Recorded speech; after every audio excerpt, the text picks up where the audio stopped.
Greetings to all of humanity. It's really a joy. It's always a pleasure and an honor for me to be greeting you and bringing this message of emancipation to you, whereby I'm pointing you to look inwardly to discover that your real identity is your divinity. And that's why I want to ask the question, who is God in man? And this is a very important question to ask anyone, because many a time when I ask people in my country, but who is God?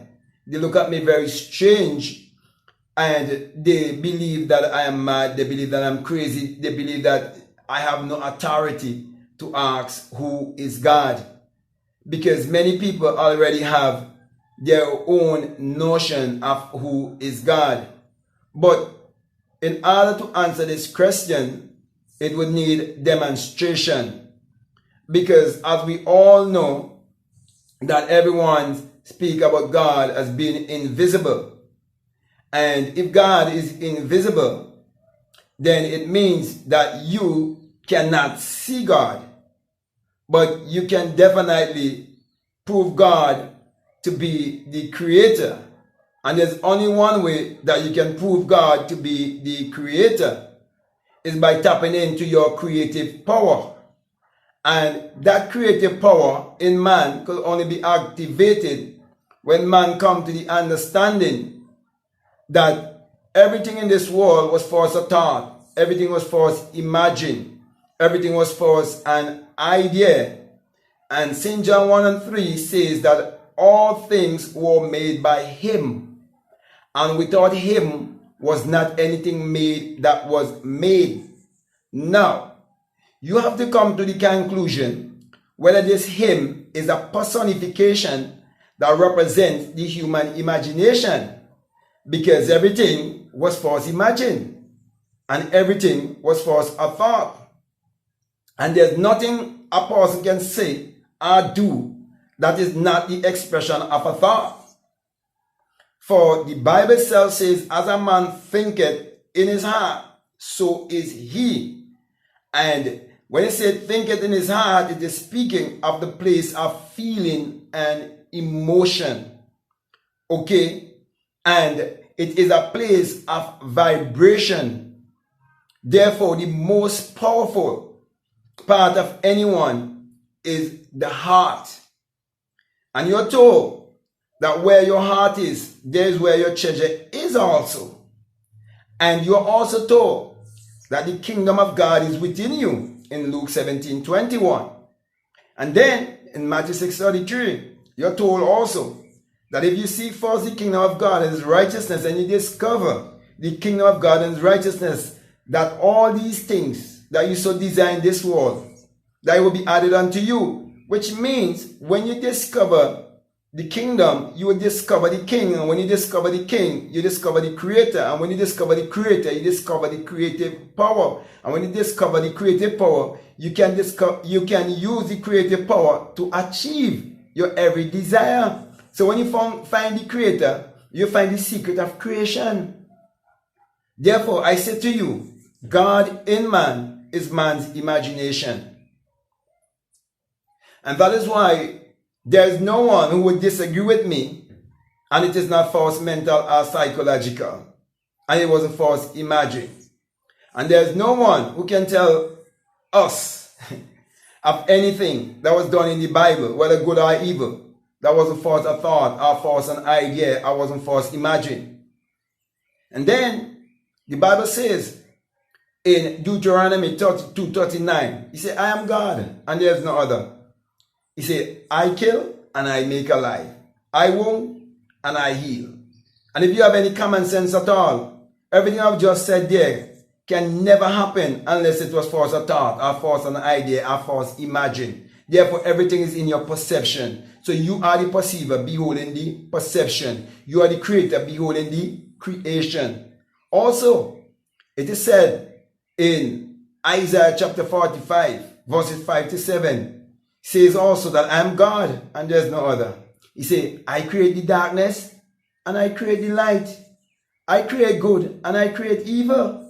But you see, many people never read these scriptures and have the right understanding of who is God or who is God in man. And that is why they fail to realize that to create good and or to create evil, it must first be a thought. It must first be an idea. Which means those people who believe that God is a man in the sky, or some power, some entity outside of yourself, it means they are so dumb that they do not even know the law of mentalism. That everything will have to first be a thought, that everything have to first be an idea, everything have to first be imagined. It means that they don't even realize what it really means when the Bible says that holy men wrote, or holy men spake, as they were moved by God. A word is a thought expressed. Therefore, these men who is speaking about is speaking about those who would receive divine revelation or inspiration, and it can only come through what? Thoughts. So your brain is a transmitter and a receiver of frequency. And everything is energy, vibration, and frequency. And you are actually a mass of energy. So my brother, my sisters, those who do not know that God in man is man's imagination, they would say that God in man is spirit and fail to realize that when they say spirit, that we are actually spirit having a human experience. We are all infinite divine beings having a temporal experience here. We are eternal. We have the order of Melchizedek. No beginning and no ending of days. No mother, no father. Just a channel to bring us out, to express us here. And we are spirit beings living in a body. That is why we will put off this body at the time of death, which is just a metamorphosis. Okay, like from a caterpillar to a beautiful butterfly. So really and truly, death is not as real as really people think it is. So when you come up to the whole summary of everything is that when the Bible tells that the Antichrist spirit has always been here and already at work, the Antichrist spirit is the spirit whereby people do not believe in themselves. They do not believe in their I amness, because they do not know who is God, and they are going against their own self, which is their Christ self, their higher self, their imaginary self. So they are crucifying their imagination. And so we were given certain system to crucify our imagination. That is why your imagination has been crucified, which is your Christ self, the higher self, between two thieves, a preacher and a politician. One is promising you a good life while you are here, while they keep you dumb and blind. And the other one is promising you a good life after you leave here. So they're telling you that you're going to get your reward when you die. Okay, so both the politician and the preachers, they are competing for your mind to make you a clientele of their agenda. It's a diabolic agenda. And that is why in this time of the Great Awakening, they want to give the people an inoculation to put them back to sleep. But those of us who have come to realize that God in man is man's imagination, we have come to realize that we can create our life how we want it to be. And we hold ourselves responsible for all our thoughts and our actions. And we realize also that the power that makes the body heals the body. And we also hold to the power of our mind. And we never doubt the power of our mind to heal and to create our reality consciously. And that is why we are not fear of death. And we would not vibrate on their propaganda agenda, which is the agenda to control. We are in control of our minds. This is the age of the guru. This is the age when the judges rule. We judge ourselves, not the kings. We don't live under the realm of the kings. Okay?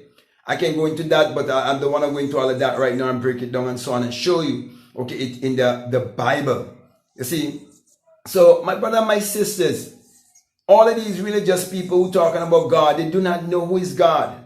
That's why they cannot use their God power to achieve their every desire. And we see right now, many of them, they're falling short. They're selling themselves short for money because they do not know that they are money, because they do not know money is energy, and they don't know anything cosmically.